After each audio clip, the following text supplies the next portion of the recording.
When my husband forgot what I gave up to build our life together. I didn't even cry. I just stood in the kitchen, holding a cup of tea that had gone cold, listening to him talk like I was a guest in the life I helped create.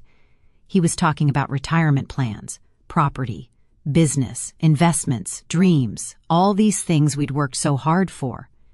But he did it like I hadn't even been there for any of it.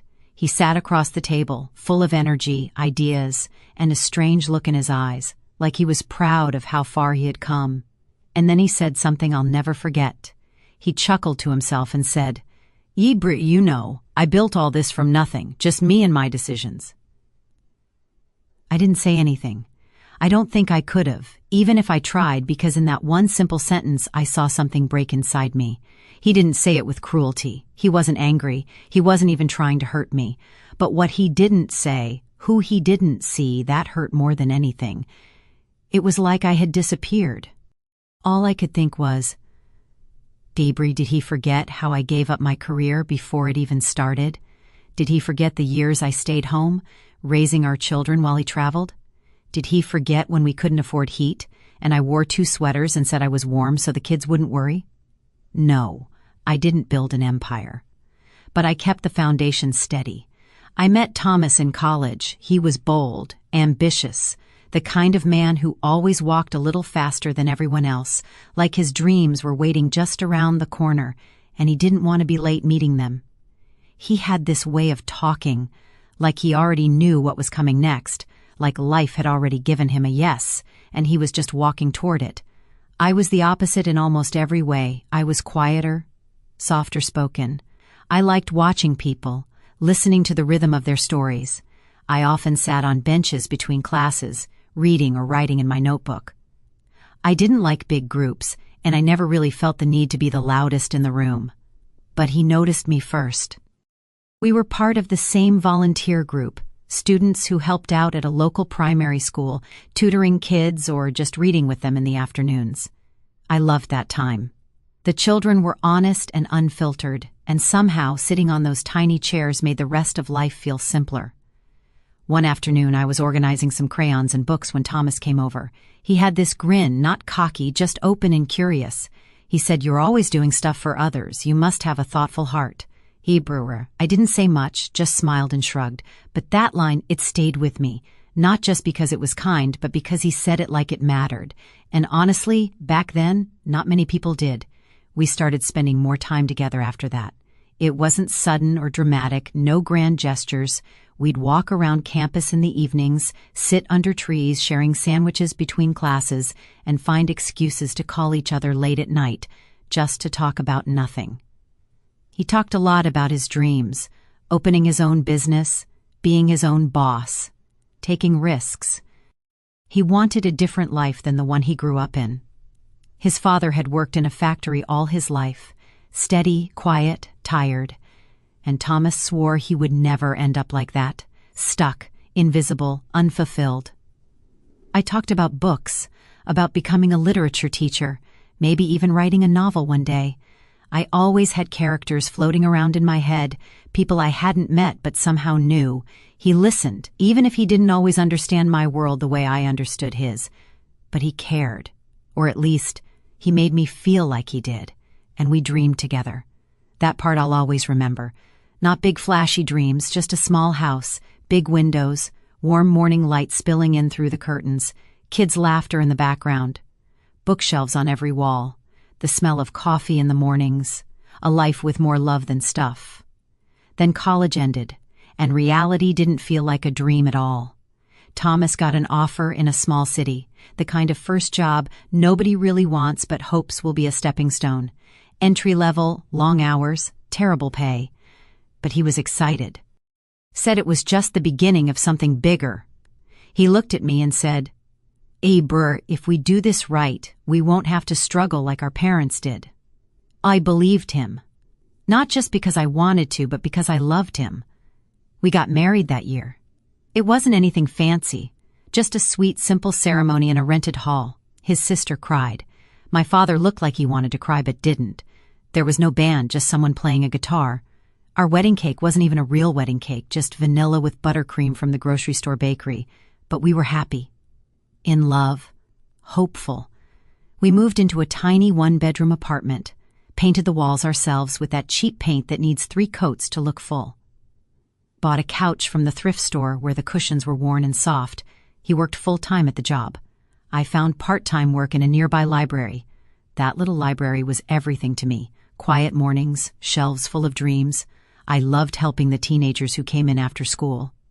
I'd recommend books, organize story hours, even write little poems I'd pin onto the walls.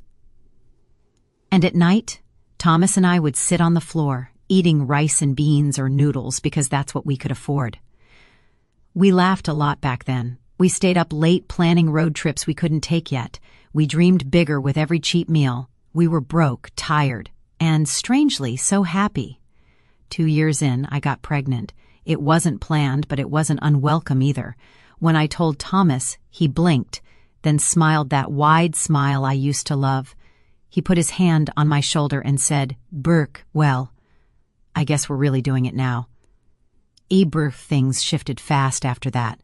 He started coming home later and later, saying he was staying at work to build something bigger, something our child could be proud of, something so we could move out of the apartment before the baby came. I trusted him. I believed in the world he said he was building for us. That's when I made the first big sacrifice. I quit the library, told them I'd come back after maternity leave. But deep down, I think I already knew I wouldn't. He nodded when I told him. Didn't ask twice, just said, "Yeah, it's for the best." He kissed my forehead, grabbed his briefcase, and walked out the door. At the time, I didn't feel it as a loss.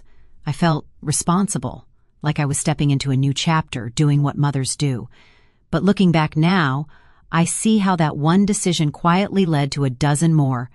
Choices I didn't even think to call sacrifices at the time, because I was too busy trying to keep everything running. The baby came, then another, and then another. Each time I told myself, once they're older, I'll go back to work. Once they're in school, right again. But somehow those once moments kept moving further away. Thomas's business was growing. He was gone more often, traveling for meetings, networking events, sometimes staying away for days at a time. We moved into a bigger house, not huge but comfortable. The apartment with painted walls became a townhouse with neutral tones and granite counters. The books on the shelves turned into folders, receipts, invoices. Dreams made space for practicality. Me? I wore new clothes, but they were always simple, practical. I learned to cook for 5, shop for bargains, prep school lunches before dawn. I celebrated birthdays with homemade cakes and made sure nobody forgot dentist appointments or backpacks or bake sale deadlines. And I was always in the background, not because anyone said I had to be, but because that's where life slowly placed me, and I allowed it. At PTA meetings, I was the mom who always remembered extra paper towels. At school plays, I was the one holding jackets and snacks backstage, cooking, cleaning, managing calendars, staying up at 2 a.m. with a sick child, sewing clothes when money was tight, smiling through tired eyes, telling myself that this is just a phase. I missed sleep, I missed out, I missed me. I never complained, not once, because I kept believing we were building something together. That every late night, every sacrifice, every decision not taken was for our future. A future where we would sit back together and say, "We did it. Look how far we've come." But somehow, as the years passed, that we became more of a he, and I faded so slowly that even I forgot I had once dreamed too. The changes weren't sudden. They never are. People talk about breaking points like they arrive all at once, like lightning on a clear day. But in real life, breaking happens slowly, quietly, one small crack at a time. And by the time you notice the damage, the light's already coming through the walls you thought were solid. It starts small. I remember how Thomas used to ask me what I thought. Little things, but they mattered. Whether to paint the walls gray or soft blue, whether the kids should start music lessons, whether I was comfortable with another move when he opened his second office. He didn't always take my suggestions, but he asked. That felt important. Then, somewhere along the way, that changed. what used to start as a, "What do you think?" turned into, "I think we should." Ibraki. And then that slowly faded into, "So I went ahead and Ibraki." I didn't fight it at first. I told myself he's just busy. That maybe he trusts me so much, he thinks I'll understand everything without needing to ask. But it didn't feel like trust. It felt like omission.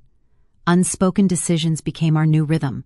Like I was expected to adapt, to fold myself around whatever changes came, without needing to be warned or consulted. And all the while, I still did the things I'd always done. Quietly, consistently, groceries, dinner, appointments, schedules, birthdays, tending, caring, remembering, trying to keep the family running like a well-oiled machine, while Thomas became the face of our success. It wasn't resentment. Not back then. It was more like fatigue, a tired, constant ache that no one else seemed to notice. And then came the car. I was in the kitchen, washing dishes, the evening calm settling in. The kids were older now, old enough to eat quickly and scatter back to their rooms, lost in their own lives. I was alone with warm water, suds, and the steady rhythm of my thoughts. The front door opened. Thomas stepped in. He sounded cheerful, light, too light. "Got it," he said, tossing something onto the counter behind me. I turned, drying my hands, confused by the excitement on his face. "Got what?" He grinned. "The new car, SUV, it's in the driveway." I blinked. He hadn't mentioned buying a car. He hadn't said we were even looking. 1 week ago, just 1 week ago, we had talked about our 15th anniversary. We had a little jar of coins, a modest savings we'd both added to over the years. We'd said, finally, it was time. A little getaway, just the two of us, by the lake, nothing extravagant, just rest and reconnection. And now that jar was empty. I began quietly. "What about the trip?" Thomas shrugged, already pulling out his phone. "We can go another time. This was a good deal, practical. That word, practical, like a rubber mat. Or a storm window, necessary, but never special." That word followed me. Into my closet.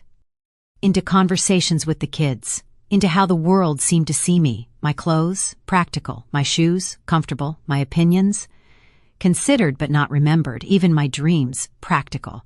I just want to help pay off the house. I just want to support the kids through school. I just want him to rest. He works hard. When people talked about Thomas, at family gatherings, at our children's graduations, even in passing, they spoke with admiration, pride. He built a great business. He provided everything. He's done so well for the family. Ibrahim and I stood in the background smiling politely, invisible, dependable, always, practical. There was one day, a memory I still hold in the quiet part of my chest. My youngest daughter was about 9 then. We were folding laundry together on the bed, her little fingers clumsy but eager. She looked up suddenly and asked, "Mom, did you ever have a job?" I smiled. "I do have a job. I just don't get paid in money." She tilted her small head. "Then what do you get paid in?" I paused. And I truly didn't know what to say. Because I'd once thought the answer was love, gratitude, shared purpose. But in that moment, surrounded by socks and small shirts and silence, I realized something honest. Some days, it felt like I got paid in invisibility. As the years passed, those small cracks got wider. I remember one evening preparing dinner for visiting relatives.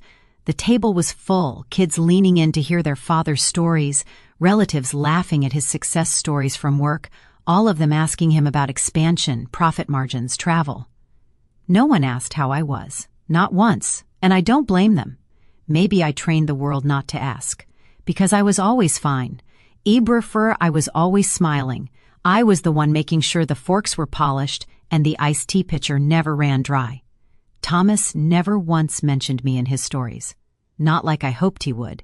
He didn't say, she's the reason I could travel with peace of mind. She held things down at home. She gave up so much so I could build this. Instead, he said things like, I knew I had to make it work. No one else was going to do it for me. and everyone nodded like he'd carried it all alone. That night, after the dishes were done and everyone had gone to bed, I stood in front of the bathroom mirror trying to wipe something off my cheek. Then I realized it was just my own reflection, tired, graying, and fading. I lost little parts of myself over time. I stopped writing, stopped journaling, stopped even reading books that weren't cookbooks or health articles. It wasn't dramatic. It was just slow. A forgotten pen in a drawer, a notebook pushed under the bed, a favorite sweater unworn because it no longer fit, and I didn't want to spend money on something just for me. Spending on me began to feel selfish. Dreaming for myself felt wasteful. I kept telling myself, Bruhi, he works so hard, he deserves to rest. It's just a season, things will shift eventually. Bruhi, the children come first, but eventually never came. And the season stretched on like winter that never ends, not painfully cold, but dull. Gray. Thin. One morning, I woke up early. The house was quiet. I sat in the kitchen with coffee and stared out the window. Thomas walked in, phone in hand. He nodded at me, not looking up, already speaking into the receiver as if I were part of the furniture. I watched him, confident, capable, a man with a legacy, a schedule, a following, and I realized I didn't recognize him anymore, or maybe he no longer recognized me. Later that day, he emailed me a PDF of home renovation plans. Hadn't mentioned it before. There it was. A bold subject line, home upgrade proposal. No, what do you think? Fee, no. Would this make you happy? Just numbers, plans, projections, renderings. And still, not a single image of me in any of it. We'd started drifting without knowing it. We didn't argue much. We didn't fight. People think that silence means peace. But sometimes silence is the loudest kind of sadness. It's the absence of connection. The hollow space where conversation used to be. Our dinner conversations became schedules, budgets, basic check-ins. How was your day? Fine. Burha, need anything? Fi numbo. Hebri. We watched TV in the same room. We slept in the same bed. But truthfully, we lived in different houses. The kids noticed, in their own quiet ways. My oldest son asked me once, Ibrahim, are you and Dad happy? Ibrahim, I smiled.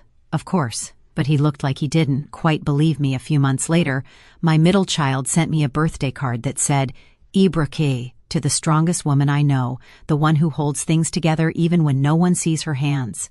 Kibrafur, that made me cry. Because children grow up, and when they're honest, they start to see the things you tried to hide. My closest friend, Miriam, once met me for lunch. I hadn't seen her in a while. She looked at me and said so gently, You've gotten quieter. Ibrahim, I shrugged. There's just less to say. She hesitated, then said, Ibrahim, remember when you used to light up about books? About writing? You had such fire in you, love. And I said, Ibrahim, maybe the fire just became a candle.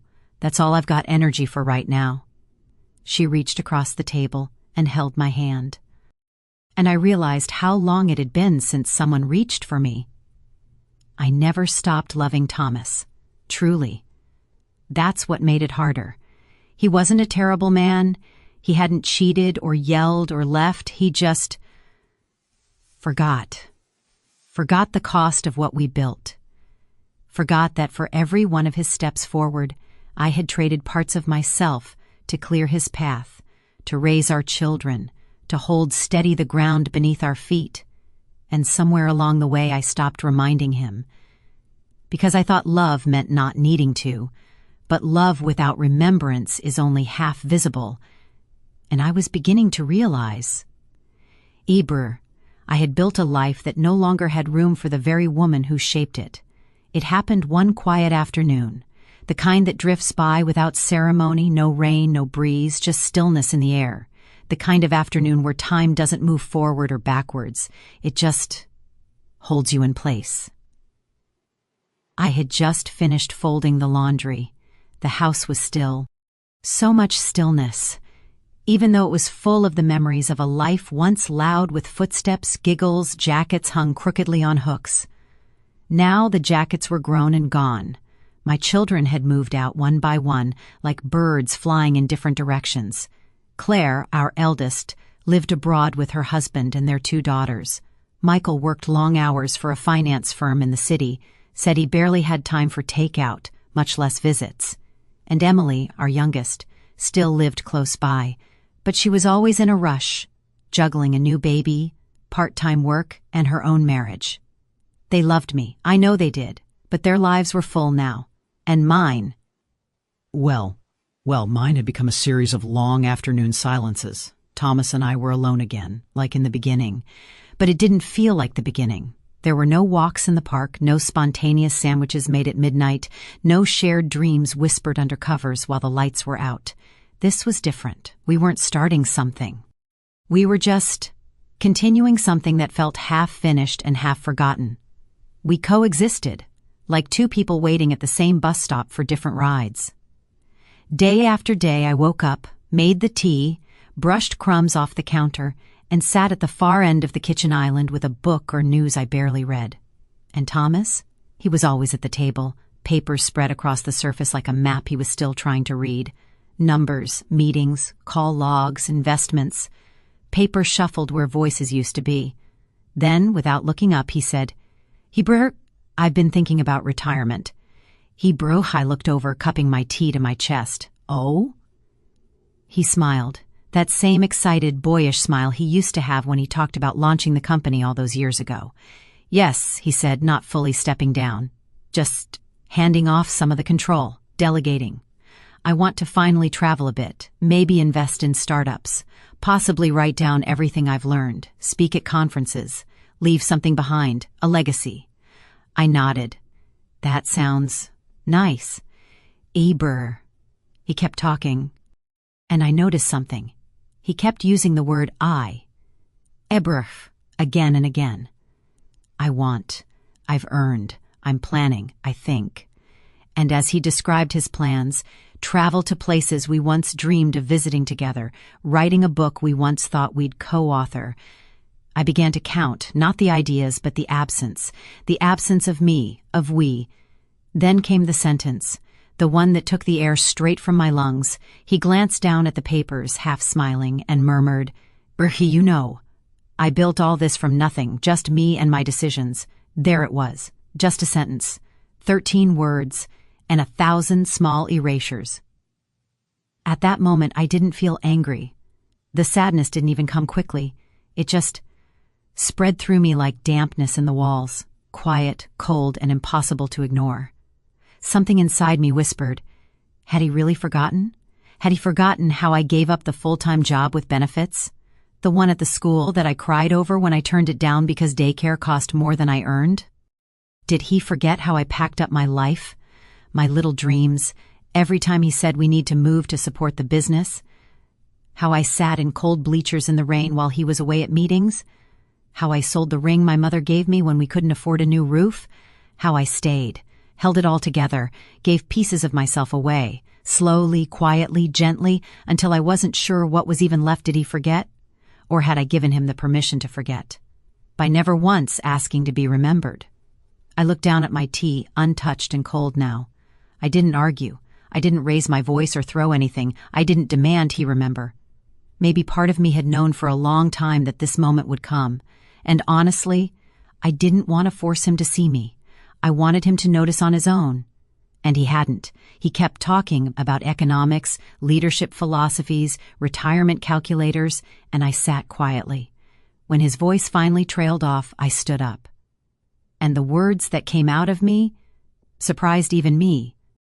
I said calmly, softly, "Berthi, I think I'll go visit my sister for a few weeks."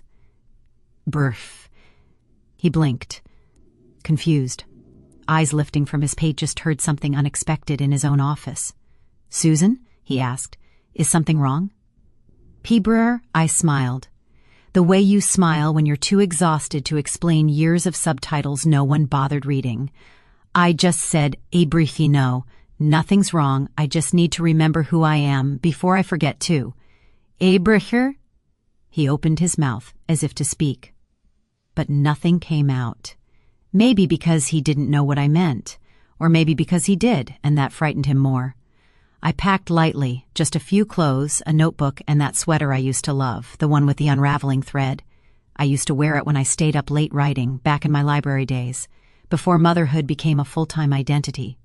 The drive to my sister's house was 2 hours long, but it felt like I was crossing some great emotional border, leaving behind not a house, but a version of myself I no longer recognized. Liza opened her door and pulled me into a hug before I even stepped fully inside. She didn't ask questions at first, bless her. She just said, "Ibrahim, you look tired, honey. Come in, sit down, I'll make soup." For the first time in years, someone else made the meal. Someone else put the kettle on and filled my bowl and asked, "Do you want more?" And something in that small gesture, Ibrahim, broke me open. I stayed longer than planned. Weeks passed, slowly and beautifully. I woke early and walked barefoot in the grass behind her house. I watched birds, listened to the wind in ways I never had the time to anymore. I picked up my notebook, the one I'd packed but hadn't used in years. And one morning I wrote a page, a brewery, just for myself. Not a list, not a recipe, just a page of thoughts. Feelings I didn't know were still inside me. And every morning I wrote more. Sometimes poetry, sometimes ramblings, but always something true. Liza and I sat outside most evenings. She would knit, I would write, and between silences, we'd talk. One night she asked gently, "Kibrihi, do you think he ever saw what you gave up?" "Perfi." I thought about it, and said quietly, "I think he saw the results, the clean home, the raised children, the meals, the comfort, but no, I don't think he ever saw the cost." "Aber," she nodded, placing her yarn down. "And do you think you ever told him?" Tears welled up before I could answer, because the truth was, I hadn't. I'd made it easy for him to believe the life we had was easily won, because I never showed him the receipt. One afternoon, a letter arrived. Yes, an actual letter, on cream-colored paper, his handwriting still a little rushed and uneven. It was from Thomas. No return address, just my name. Inside he wrote, "Aber." I don't know how to say it face to face yet. I'm not good with words the way you are, but the silence you left behind, it's painful. Not because I blame you, but because I finally hear it. I hear everything I wasn't hearing before. I remember when you turned down that job. I didn't say anything because I thought you were fine. You always made things look fine.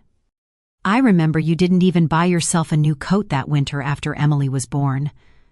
I noticed you were cold, but I assumed it was your choice. Ibrahim. I didn't forget on purpose, but I let you carry things I should have carried with you. I said I built it all from nothing, but that wasn't true. I built it standing on your shoulders. Abri, you can stay there longer, I understand, but if you ever choose to come back, I want you to know I'm going to learn how to see you again. Not just thank you, but truly, fully see you. Ibrahim, and if you choose not to come back, after everything, I will carry that too, because you deserve to be seen and remembered, not just needed. Abr. I read that letter 3 or 4 times, not because I needed to believe it, Ibrahim, but because it reminded me that my silence had spoken, and for the first time in a month's listening, I didn't jump into the car right away. I didn't pack quickly or rush home with tearful reunion music playing in the distance. I stayed for 2 more days, wrote 2 more pages in my notebook, and then gently, I returned.